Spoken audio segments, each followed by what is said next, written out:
I've had quite an interesting relationship with Liorah. So we actually met quite a few years ago at the London Print Studio, where I went in a kind of very humble way in the summer to do a drawing course. And Liorah was there working with John Phillips as his assistant, I think John's at the back there. Hello, John. We'll come a bit more onto that in a bit.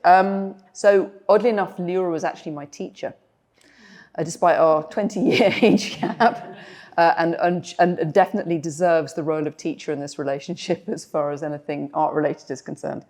And after the drawing course, Liorah stayed on, and she was working at the London Print Studio kind of part-time. I think was it just before you started at Camberwell? Yeah. And she set up a life drawing session, a regular life drawing session, which alas, the good people of Kilburn could not be encouraged to do much life drawing, but it was a really great initiative when she started it. Yeah.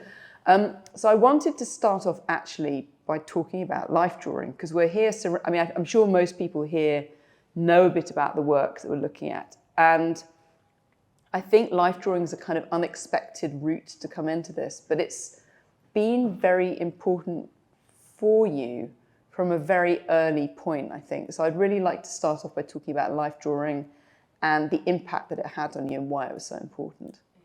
Hi. That's okay. I went to, I like to draw all the time from looking, and I just keep little sketchbooks, and also from my imagination, the way like children do, but just kind of quite obsessively. And a friend of mine was going to a life drawing class at a different school on the weekend, said, do you want to come? And it was this really, in a way, it was kind of... When you say school, this was at secondary school? Secondary school, yeah, I think I was about 15. And I was really lucky that the teachers running it were talking, they were artists themselves, talking a lot about art. But it was so thrilling to me. Like, I can't describe how exciting it was to be able to draw from life. And it was also the first time where I kind of felt like I was good at something. There were all these sort of old people, they probably weren't that old, going, oh, look at that, look at, and it was just really, really exciting. I think there's something about drawing from observation which just become quite obsessed with. So like catching a likeness of somebody, it really feels like it's some kind of alchemy when you can do that, when you can, even if it isn't the best drawing, it's like caught something of somebody. But I think it was definitely, it kind of led into everything that I've done, is just this kind of undercurrent of drawing from life. And the methodology that I'm working from at the moment also is, even if it seems removed from that, it's really not. It's still from observation. It's just, instead of it being sort of a nude figure or a portrait, it's objects. Yeah. So it was really that experience of life drawing that then drew you into this idea that actually maybe this weird thing called art might be what you wanted to do, as far as I can... Yeah, well, to be honest, I'm not really very good at anything else. Really bad. I worked a lot of rubbish jobs, and I was rubbish at them. So I'm really sorry if anyone that's ever employed me and sort of didn't really get any. I only got a few GCSEs. Sorry, Mum. I just wanted to draw. Like that. Really, that's always what's driven me, is that wanting to be drawing. I didn't really have a conception that it could be a career until much later, until actually the beginning of the first lockdown, when there started to be interest in my work. And for me, I was doing the artist support pledge and just making these little paintings on card, and people were buying them, and I was going, oh my God, this is amazing. I kind of didn't know that you could do that. But nevertheless, you did go to art school. It's not like you're just some urchin that was doing this from the gutter. Yeah. No, I thought, well, don't have any maths or science GCSEs, but I like print a lot. Like I was kind of drifting, and I met the guys that run Artichoke Print Workshop. They were doing demos at the Affordable Art Fair I was working, and started to make some prints. And I kind of thought, well, if you can't make your money as an artist, what can you do? And I thought, well, people print etchings for other artists. So I thought, well, I'll study printmaking, and then maybe that can lead into enabling artists and just working with print. So there was a kind of plan. It's kind of art adjacent, but yeah, I didn't know it was possible to have a kind of commercial art career, because I didn't know anybody that did that, or and it's something you're advised not to do. No one ever tells you, like, oh, why don't you become an artist? It's great, because life's going to be so. And people don't say that, they say, oh, it's really difficult. It's so I think, yeah. So you studied printmaking in Brighton, Yeah. and that course also was oddly what introduced you to, I'm going to say model making. I mean, kind of dolls, puppets. Yeah, yeah. We when I started, I was making a lot of drawings from draw a lot on the tube and of friends at parties and sort of making these observational drawings. And my tutors kind of rightly were like, "What's this? You read a lot and you're interested in all these things, but it's not feeding into your work. Your work's just these sort of portraits." And I was trying to think about kind of what to do with that. I ended up doing later on in my degree some kind of performance stuff where I dressed up as my puppet characters and sort of went to open mic nights at 1 a.m. to tell these rhyming poems about how awful I was. Weird. Anyway, so it was weird. More about that later. Yeah, it was a really bizarre time. But I did a module on puppets, and I was reading about the Zuni Maud, like the Modicat Theatre in New York, where they took puppets and infused them with Yiddish folktales and political satire, and started to look at the puppets they'd made, and then making my own puppets for this module. But then I started drawing them, and that's where it really started from, was from building these kind of first puppets at university. I mean, you say this terribly casually, but this movement from working in 2 dimensions to modelling something, that's quite a big leap. And you obviously felt very comfortable with it. They're very expressive. You do these very expressive faces. But I always felt that it didn't feel like a leap because it wasn't my work, it was the models for it. I'd feel so out of my depth if someone wanted to show them. I'd be like, oh no, or kind of, it doesn't come from a kind of background of kind of sculpture or like an understanding of the history of sculpture. They're so like tools. But it just is a kind of methodology, and there are so many artists that use it as well. It kind of felt like it's not really inventing something new, it's just sort of taking something that, obviously Paul Arago has these huge buildings, but also in Busan's in the dance. God, I've gone blank. But I've seen quite a lot of artists that have used models, and it just kind of makes quite a lot of sense. I think Busan does use. Yeah, he does. Okay. Yeah. No, they had a few models at the National Gallery exhibition. It was the dance, wasn't it? Where it had the reproduction. Okay, yeah. No, it was wonderful. That's really interesting. Interesting if you look at those models, they're not facial modelling. It's more to do with getting the position of a figure. Yeah. And with you, it's really all about the face as well. Yeah. And they're very expressive faces. Yeah, yeah. And is this just something you had a natural facility for, or were you studying the history of mask making, or did this really come from your observational work doing life drawing? I don't know. I mean, at the Attract programme, I did that thing at the RA where they took kids from state schools, gave them an RA card, and you could go to which is a great place to bunk school because there's no police there, which is great. But there was a class where you could make, looking at paintings and making models from paintings. I just loved it, and I always loved dolls, and I think their kind of physicality. And I think, if you're drawing faces a lot, there's a kind of natural progression of that they're quite connected, I think, it's kind of drawing in space almost. I love the fact that was a skill that you picked up on that, but I also love the idea that the Royal Academy's new strapline can be a great place to bunk off school. Brilliant. It's absolutely great. Sorry. But I think that's just what art schools are in general. Yes. Once you come through Brighton, that's the point where I met you, and I want to talk a bit about London Print Studio and the role that played in your development, and also to give props to John, I think, because I feel like he was quite an important person. Huge, yeah. If anybody doesn't know about the history of the London Print Studio and John Phillips, please do look it up, particularly if you're interested in the history of socialism in London and political art as well. They've got a really important history. And John indeed has published a fantastic book on the subject with Four Corners Books, I believe. Yes, so tell us how you came into contact with London Print Studio and the role that played for you, really. Yeah, well, the studio used to run a internship, which was like 2 or 3 days a week, which was voluntary, not paid, but then in exchange, you got to learn how the studio was run and kind of how things worked, and then you could also have vouchers to print there. So I applied for it thinking, that could be something really amazing to meet other printmakers and to kind of build new etchings.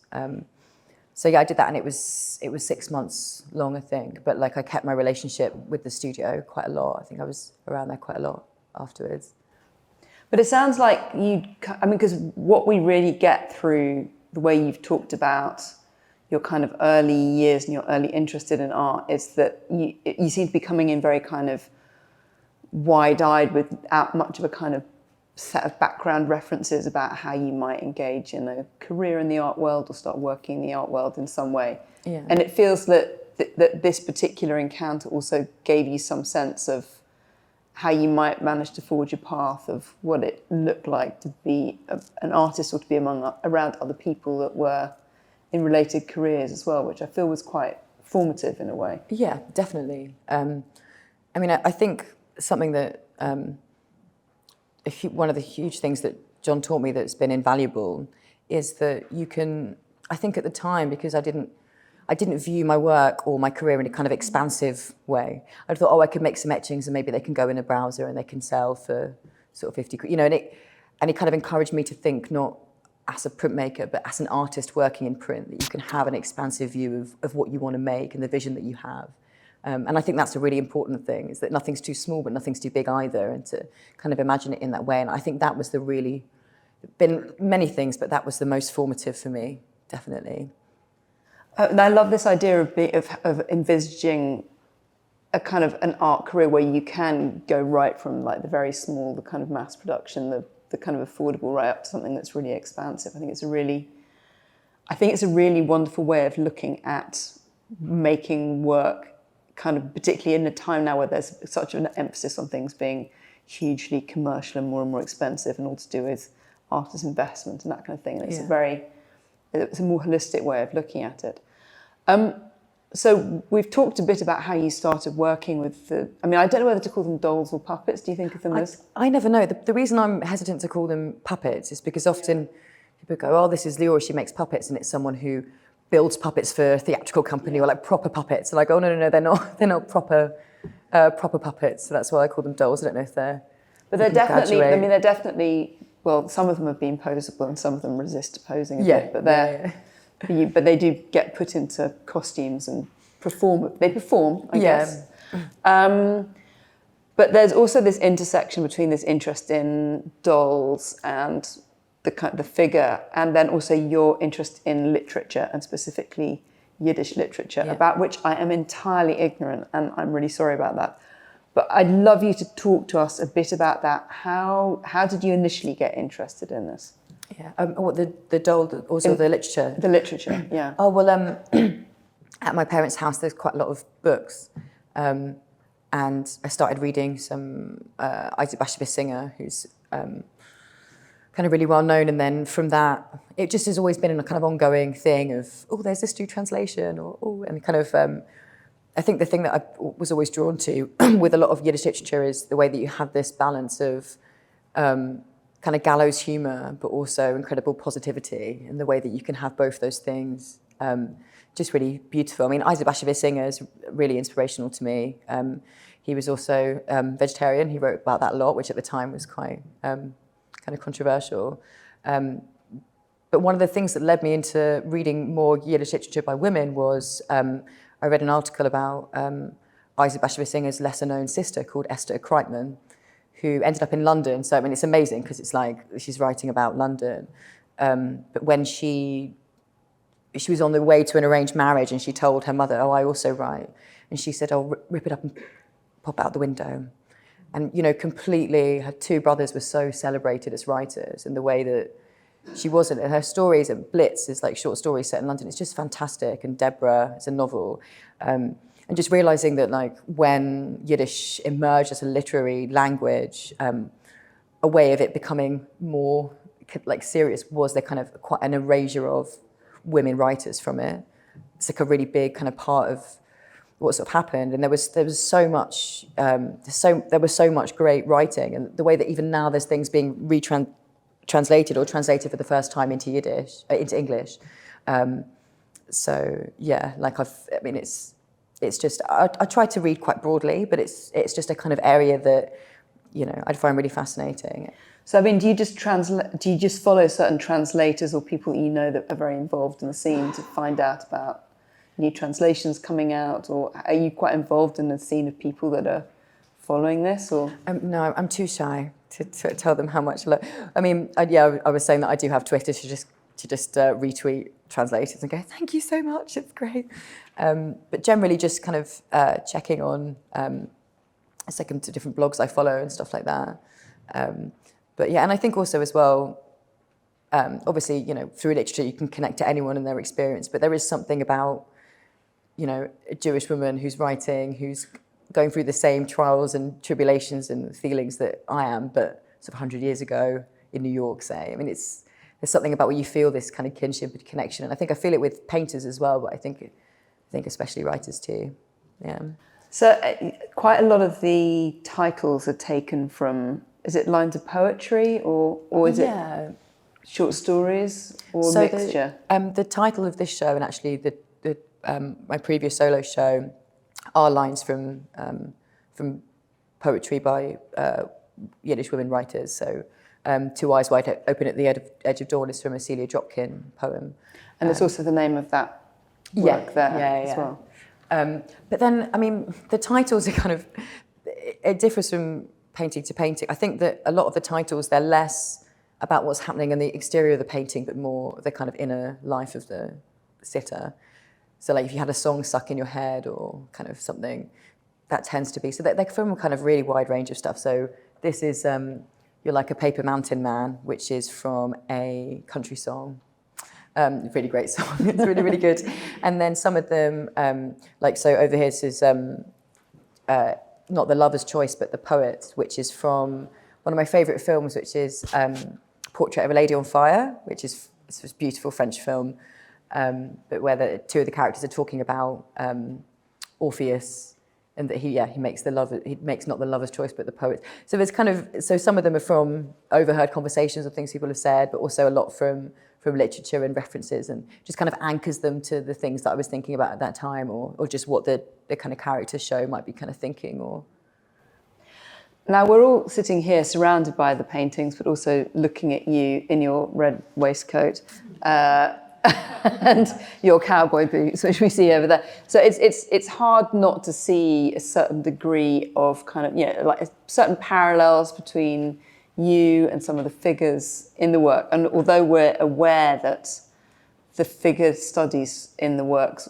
derive from these dolls and puppets that you make, we are also reading a certain amount of Liorah in them as well. Is that okay? Is that right? Yeah. No, it's not. I mean, it's funny because I was talking to Dr. Richard Davis, who wrote the introduction for the catalogue, and he said, they all dress like you, and I said, oh no, I dress like them. Which sounds kind of bizarre, but I mean, I think it's because in my studio, like the two sofas in my studio, which are where the dog's he's sleeping right now, are that colour, and that's a kind of reoccurring thing, or like everything in, especially the work I made for this show, it is this closed circuit in this closed world where everything's pulled from the studio. So like I started to make them little neckerchiefs, and I was like, she looks pretty cool. I want to wear them. And then I started to collect them, and then I used my own collection for like the paint. So it kind of, I think because it becomes so kind of self-referential, and like if, so like this waistcoat, I think I used as a study in this painting. She's got the little red waistcoat on. But it just becomes this kind of like, it's not like, I'm actually so important and stylish, I'm going to make them all about me. It's more like an exchange all the time, Yeah, I wasn't suggesting there was some kind of monstrous ego. It's more, I'm quite interested in, because obviously, we've used the language of theatre, and we've talked about you putting the puppets into relation to one another, and I'm really intrigued as to the extent to which they're also performing parts of your life, or things that are going through your head, or they become proxies in some way. I mean, I don't want to go as far as to say in a kind of therapeutic or cathartic way, but where there is a degree of that, them kind of playing scenarios from your life out for you, or from your imagination out. Yeah, 100%. I mean, it's completely petty, all of it. No, but I mean, I think there is definitely, and I think, I don't know, like to what extent artists make work imagining that there'll be audience for it at all. But I think a lot of my motivation for making is because it comforts me and I like it. So I would used to, go to work, come home, make a sandwich, and then just sit and make the work. So there is a lot of this kind of cathartic process, or like, oh, that's really upset me, I'll put it in an etching, and I feel better, So there is definitely that. And I think it is kind of reflective of how kind of performative life is anyway, You kind of put your best on, go and do something, I don't know. I think we have to mention your new muse as well. Can we? Where is he? Is he visible in this room? He's I think he's in just a few there. of the paintings. Yeah, and he's in here quite a bit. And there's like a weird thing of scale when you start to get your head around it, because obviously the puppets that are about that big. And he's quite a substantial gentleman. Yes, he is. He's a large whippet, and he's 9. He's called Fango, and he's become one of those completely stereotypical dog mums who's obsessed with their dog. But he is very sweet. He's very sweet. It's nice actually. I just found in Tiger they were selling these tiny little doe deer, which I bought, which actually look a lot like him. So he can be doll size. But yeah, and I was thinking a lot, in the Dorothea Tanning when there's that little, is it like a Bichon Frise or something? It's a Lhasa Apso. It's a Tibetan temple dog. It's beautiful. Yeah. But if you haven't seen the paintings, often the dog is in the paintings. It often weirdly plays with scale as well. Yes, like really she's huge like or like human tiny. sized. Yeah. That kind of represents like knowledge or like the sort of all-seeing eye of this dog. So I think that there's a kind of something like that. Maybe less all-seeing. I don't think he knows that much, except love. That's what he knows about.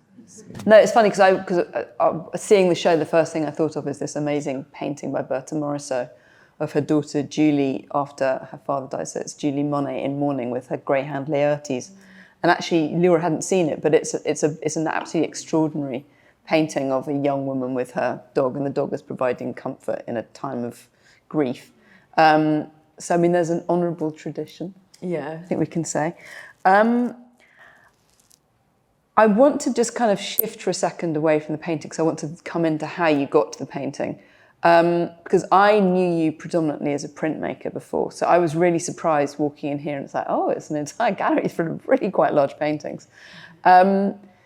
And although you kind of rather humbly said, oh, well, I thought about printmaking because I thought I could, I'd always have a job because I'd be able to help artists with prints. You do have a kind of philosophical attachment to printmaking, which I think is quite interesting. So it's not just that you're doing it because it was what you thought was a kind of a practical thing to do. Yeah, I also love print. Like, I'm such a print advocate. Like, have you tried print? I think there's something about etching which, without wanting to go on a huge rant, I'll try and condense it. You're allowed a huge rant. This is your space. Well, first of all, I think etching is a formalisation of drawing, which, unlike in painting where the drawing gets lost, it's literally etched in acid. So you have the mark is then, it's like, it gives it such a kind of reverence to drawing. I think that's one thing I love about etching. Another is, it's like if you and I went out to see a concerto, say, it's a piece of music, but it's also an edition of that. Everyone has their own experience, and that's on that particular night. And there's something about etching, the way that it, if something's an edition of 25 and they all go off to live their own life, that's something really powerful. But I think one of the biggest things, which I think is something that you can kind of intuitively feel when you're working in print, but maybe it's less immediately obvious, is the fact that when you're making a monotype or an etching, the paper is an impression of the plate or the matrix, and that exists for the paper. So there's something about the work being kind of ethereal and not really anywhere. And I think that's something kind of philosophically, which is quite interesting. So yeah, I really love print. It's great. Yeah. And you're continuing to work in print even as you're working so successfully as a painter as well. That's something you're still pursuing. Yeah, 100%. I think because it informs so much what I'm doing. So like at the moment I'm working on new prints for London Original Print Fair, but they'll also go off and then probably become larger paintings, and and also working on the plates myself. And it's something which I feel so comfortable in. I think something about making larger paintings that's quite terrifying, but I think with working on small etching plates is a kind of fluency that comes from that I really like. So I'm interested by the shift into painting, but I just wanted to kind of point out to one thing. I thought it was really funny when we were talking the other day, but I'll come on to this in a second. How did you then shift from being a printmaker into painting? Lockdown happened, so you couldn't go to the print room. And so I started to make some little paintings. I'd always been terrified of painting. I think I told you about that when I applied for Slade when I was 17, and I was making these big paintings, and I rolled them out on the floor, and one of the tutors just went, "Oh, they look brighter in the photo." I went, "Okay." And then outside, I asked someone for a lighter, and it was the tutor, and he went, "Oh, I like your work. It's not very good, but I like it, but like it's a long road." And I went, "Okay, thanks." I didn't get devastating. And I didn't get in, and I think I was so devastated, and I was just terrified of painting because it just really scared me. So it was something that I'd never, I think monotype was kind of edging towards it because it's kind of these quite painterly marks, but then impressed on something. But yeah, I mean, honestly, it was just the first lockdown. It was the first time where it was so limited you couldn't do anything. It was literally just, okay, here's a desk, here's some bits of card, here's some paint, So I think that is where it kind of started from, really, which is kind of crazy. But one of the things that I find really interesting, and I did think the reason for this was quite amusing, is that you paint on board. Yeah.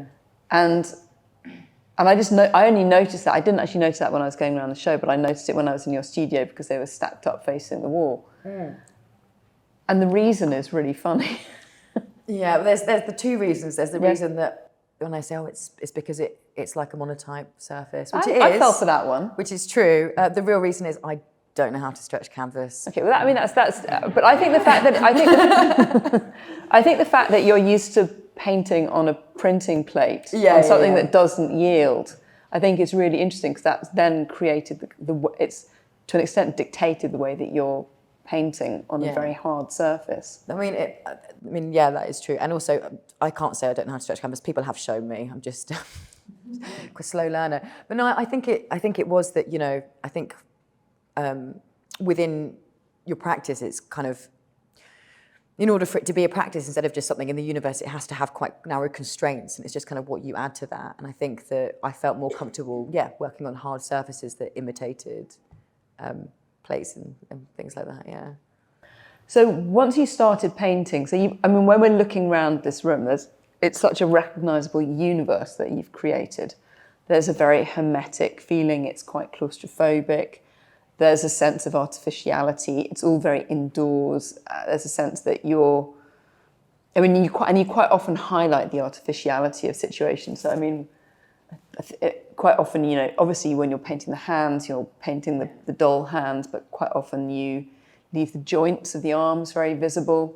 And there's also this interesting play with this orange circle that we have in a lot of them where if you imagine the orange circle to be the sun, it doesn't quite match up with where the shadows are going. Yeah. And you definitely do that in quite a deliberate way. So there's this kind of particular universe that comes together in a very striking way. And I think that's why it's such a strong show. Mm. Did this just kind of evolve quite naturally? Is this a product of lockdown? Is this a product of claustrophobia? Or is it just more to do with the universe that you constructed? I think that a part of it is that because I live in my studio as well, it's this very, I'm not really claustrophobic, but sometimes, but it's more that there are these things that I'm seeing every day and they kind of, I think when you look at something for so long, it starts to look like something else. So like there's an orange orb that was a light that I bought that looks the kind of one of those 70s, like orange orb lights. I thought it would offset some of the cool, anyway. And it started to, when making kind of drawings in the space, it started to look like the sun or even just really strange things. So you see in this painting, there's that structure was, I had some shelves and I wanted to paint them white.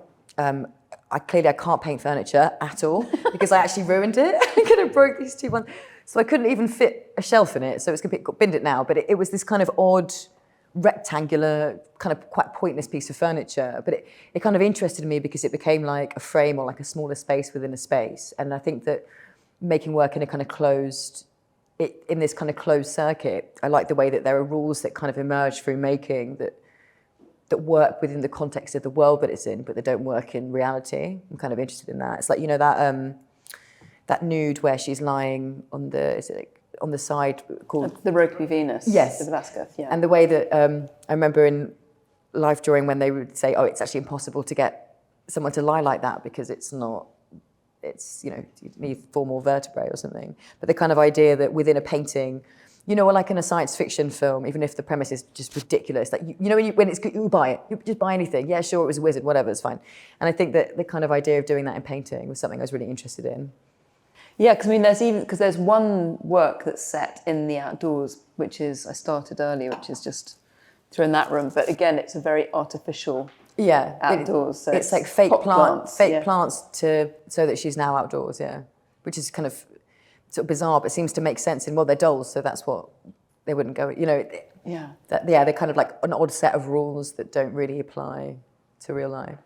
And in this show, and I'm going to say this carefully, that it is this show and this group of works, because it's not universally the case, but we're in an entirely female universe as well. Yeah. I think I do have some male dolls that I've made, but they tend to be end up being, feeling like they're not a part of they kind of end up being being looked after, or kind of being kind of ominous. It's quite weird, it's quite odd. I found out one of the heads came off and it became like Judith and Holophony, it was kind of weird. It got those monoprints like that. It's kind of an odd thing that sort of happens. So often I'm interested in these female dolls playing these male characters. So there's not so much in the show, but in some of them, even in this, it kind of becomes a bit more ambiguous. But I kind of like the idea of these kind of players, almost like, I've got 5 sisters, and we would, sort of do sort of musicals, or they were sort of in the living room, and often I play the male characters. And so there's a lot of that where one of the puppets, which is of me, she's now been broken in pieces, I need to fix her, but becomes this kind of male character just by virtue of how something's placed, or the stance or something. So I think the one that's sitting down there, I think on that wall, the one where she's sitting on a chair, I think there is also that kind of stance is quite kind of masculine and kind of strong stance. So kind of, or not in this show, maybe the next one, maybe there'll be more men. It wasn't a criticism. It was an observation. No.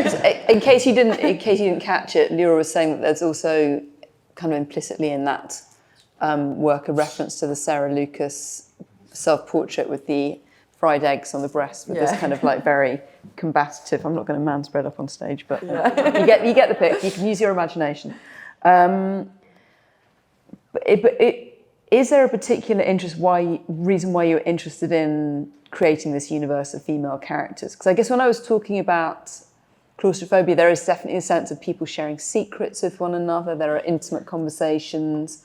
You've got the kind of glances over the shoulder. There's a sense of there being this kind of whispering going on, or kind of drama, or things happening behind people's backs as well. Yeah.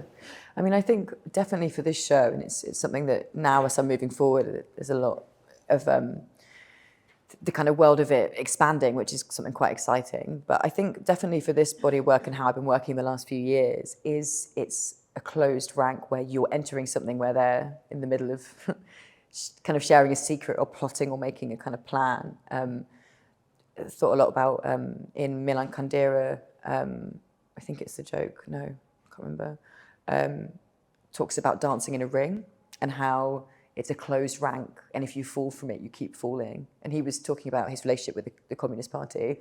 But I think just generally even thinking about in social situations or in kind of royal dramas, and people get cast out from court, or the kind of idea of it being like a court and this space where they exist in, is something that I just thought was quite fascinating. Yeah, I absolutely get that thing about it being like a kind of courtly drama. Because there is also a very timeless quality to the paintings as well. Yeah. They don't immediately read as being stuff of now. Yeah. And was that very deliberately constructed? I think it's something that emerged from partly because I studied print. A lot of print is quite removed from the kind of work I'm interested in. It's not really figurative. It's using quite a lot of photographic influences. It's quite kind of removed from it. So even though I have a lot of great painter friends that I share a lot of ideas with, have a lot of conversations about painting, a lot of the big influence wasn't from peers, it was from the artists that I really love. So I feel like a lot of a lot of the influence is from sort of, we were talking about the Modson Becker and Kathy Korowitz show, and like how that was like a huge influence. It's kind of the references that I'm looking at and the kind of sensibilities with colour kind of come from that. And also just what I like to look at and work on. Like I don't really work on white paper, I work on gessoed card with like a wash of yellow ochre on. So all the drawings already have that kind of yellow behind them, which I suppose looks like old-fashioned. But it's just a colour sensitivity that was like really drawn to. So that was the exhibition that Liorah was referencing was Making Modernism, which is the Paula Modson Becker, Kathy Korowitz, Mariam Werefkin, and oh my goodness, my mind's gone blank. It was amazing. It's really great. Good. So that was at the Royal Academy last year. Yeah. It's Dorothy Price curated it, but so you can see that there is, I guess, a more muted palette, particularly in Paula Modson Becker's work, and then also this use of kind of symbolic positions as well, which she in turn took from, I guess, people like Lucas Cranach the Elder, these kind of Northern Renaissance painters that would have these symbolic objects, which you also bring in as well. So I think there's the bird on the shoulder and just like figures and quite isolated with just one or two objects around them too, you can see. Yeah. The other day when we were talking, you mentioned the desire also to create this kind of female space that was also a space that women felt kind of welcomed and safe. Yeah. Do you want to talk about that a bit? Yeah, well, I mean, I think a kind of discussion that I had a lot when I was at university was, when's it going to get gory? Like, where's the, like the sex and violence? But I think that in creating a work where that's not visible, where if it is happening, it's kind of off stage or not shown, how much you can say without it being overstate, like without there being kind of sex or violence included. But I think also with that, there's also that thing of just wanting to create a world that made me feel safe. And through doing that, it becomes, there's something kind of in that, I think. And I think also, like with using dolls, it is something that, and I know that it kind of varies painting to painting what kind of is immediately read as a doll or like in between. But I think there is something about dolls which are quite comforting. This kind of idea of this object that can't be hurt or hurt anybody. Because I guess there's certainly at various different times quite a lot of pressure to produce work that's seen as being transgressive or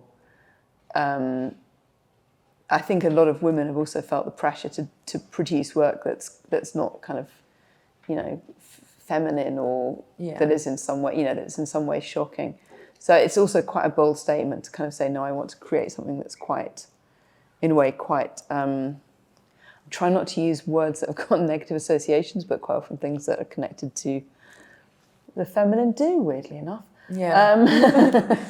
That's quite kind of welcoming and that is quite safe. That's quite, safe is the wrong word. Yeah, I know what you mean. I think that was something that to make work that's sort of like like Schnee, it's like modest. They're modestly dressed, like they don't. But then that can also be transgressive. Kind of that it doesn't have to be. That makes me sound very straight, lewd. But like that kind of that you can say there's so much in painting. Like I'm really excited about the Singer Sargent show with all the dresses. I'm excited. But in a Sargent painting, it's the look or the glance that's so evocative. And I think that's what kind of interests that I'm really interested in, is that if you can try and catch that and that to be saying something within painting. Yeah. So I think we can almost think about it being in terms of like an emotional life or an intellectual life as opposed to a life of the body as well. That it's to do with these interpersonal relationships and deeply felt things. Yeah. Definitely. You mentioned the Sargent exhibition, and I was going to ask you about what's coming next. So this body of work was created in a very intense way, I think. Yeah. And I mean, it must have been an enormous amount. I mean, these are large works, and it's a big body of work. I assume that you probably need a bit of time to regroup at this point. Yeah. Well, I'm currently working on some etchings and monotypes for the print fair, which is really exciting. A lot of them actually connects kind of my twin sisters having a baby, so I'm really excited. So a lot of them are actually about kind of motherhood. This like little girl doll that I'd made that I hadn't used yet. So that's a kind of theme that's coming up with this work. But after that, I'm going to have quite a long time to actually just think about, okay, well, here's the world that I've built. It's closed circuit. How do I kind of extend it? And I've got quite a lot of exciting plans for that. So yeah, it's just painting. And so I'm quite interested also that we were talking about the board earlier, and you were talking about an effect that you wanted to achieve, and somebody said, well, you need to start working on canvas for that. So is that a plan in the that's also medium term? Yeah. So that's going to be the next kind of tangible progression, perhaps. Yeah, I think in having so many conversations with painter friends about it, they're just like, you need to work on canvas. And it's just, I think I'm often quite resistant to change, which is possibly quite reflected in the work of how kind of close it is I'm quite resistant to change, especially often when it's good for me. So I think that it's definitely the next frontier. And then also as well, I think that the size, is like, I think this is kind of, I think, the limit really of what you can do with panel in terms of scale. But I think if I was working on canvas, it could create a pretty huge... So are you interested in getting bigger? Because, this is already quite a big leap from... that was kind of closer to what you were working on before. Yeah. Before, I think smaller than that was my big paintings. I've got one of the big paintings in my studio, and it's like a joke to me now because it's like that big.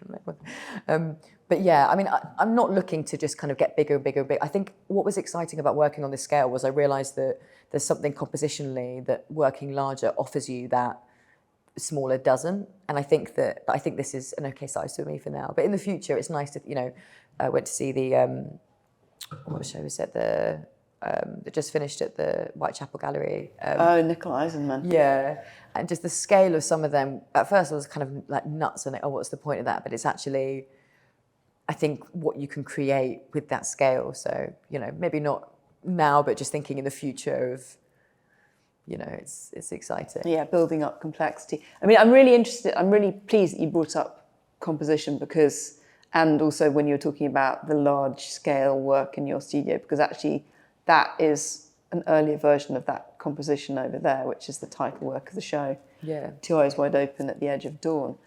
And one thing that's really striking, particularly knowing your work as a printmaker, is that you do revisit and rework compositions over and over and over again. Yeah, definitely. I think of it a bit like, didn't they do Star Wars the other way round or something so that they would have the special effects for it? Or something. Someone told me that. Maybe that's not true. They retrofitted some special effects to Star Wars like many, many years later. But I thought they did them in a certain order because they didn't have the special effects yet. I feel like I'll make an etching or drawing and I'll be like, I'm going to return to this in a few years when I can do this better. So I think there's a lot of that. But like this one was, I think this came from a monoprint that was a few years ago. And I thought, one day when I'm not scared of painting, I'll revisit it as a painting. And that's what that is. I think that was a smaller painting that was reversed and she was miserable in it. And then now she's gone the other way and now she's not miserable anymore. There's a lot of that kind of, things coming from like, this was a drawing that was an etching that didn't work and then became the painting. So yeah, there's a lot of that going in between different things. And I think that you revisit things because you feel like there's more you can get out of it and more you can understand with it, yeah. Because there's something very meditative about it, the way that when you look at your drawings and your prints scattered around your studio, you've clearly just been playing with just like really small nuances of the way the figures are arranged, the angles of their head and that kind of thing.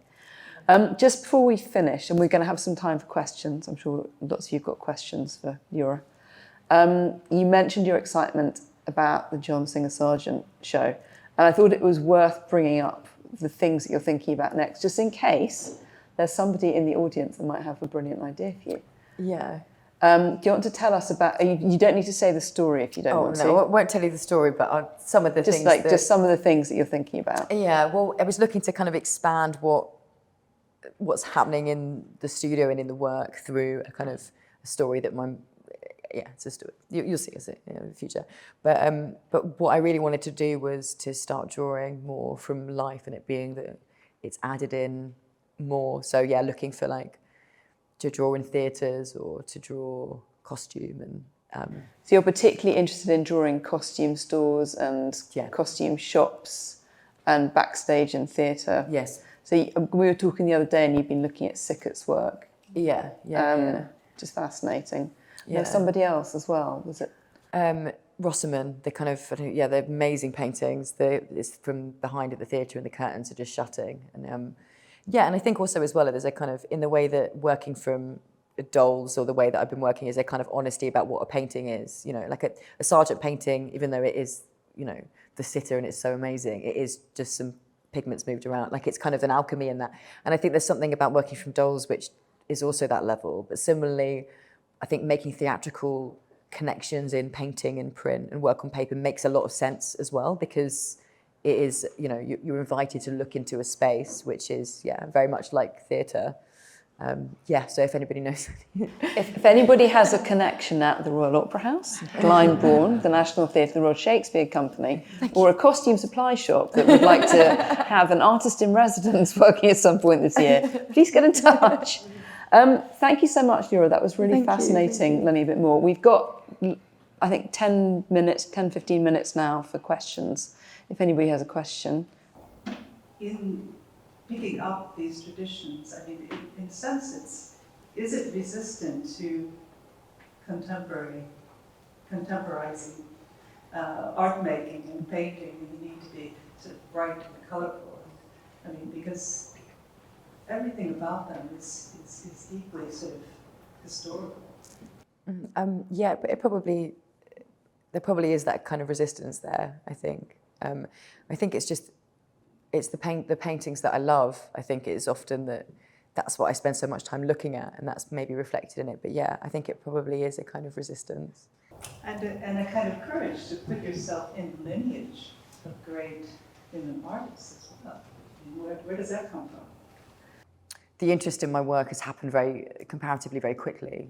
So it's been quite a surreal jump to go from, you know, maybe showing a housemate, oh, here's something I did, to it kind of being in such a kind of public arena, and then having to really think about my motivations for things, because it's not, because I wanted to. You know, they're kind of, you almost owe it to the people engaging with your work to have a more kind of contextual understanding of it. But yeah, I think it's, so it's an honour to be showing in a gallery like this, and to be considered even, contributing in some way to that.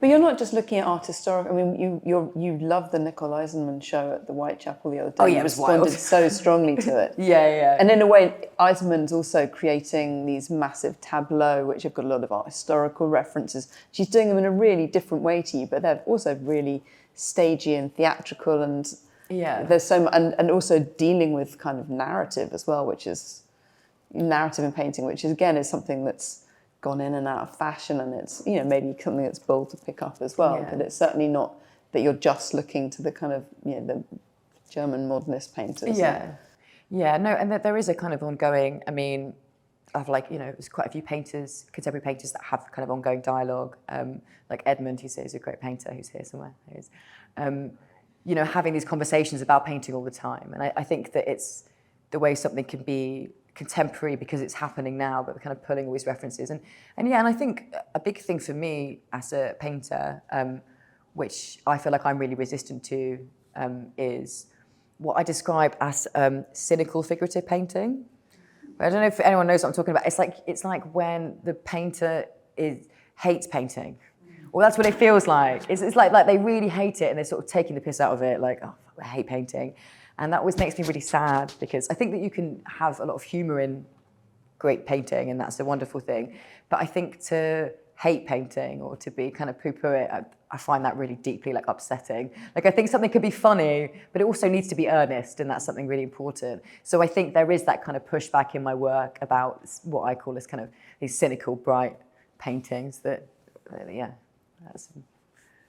Thank you so much. Do we have any more questions?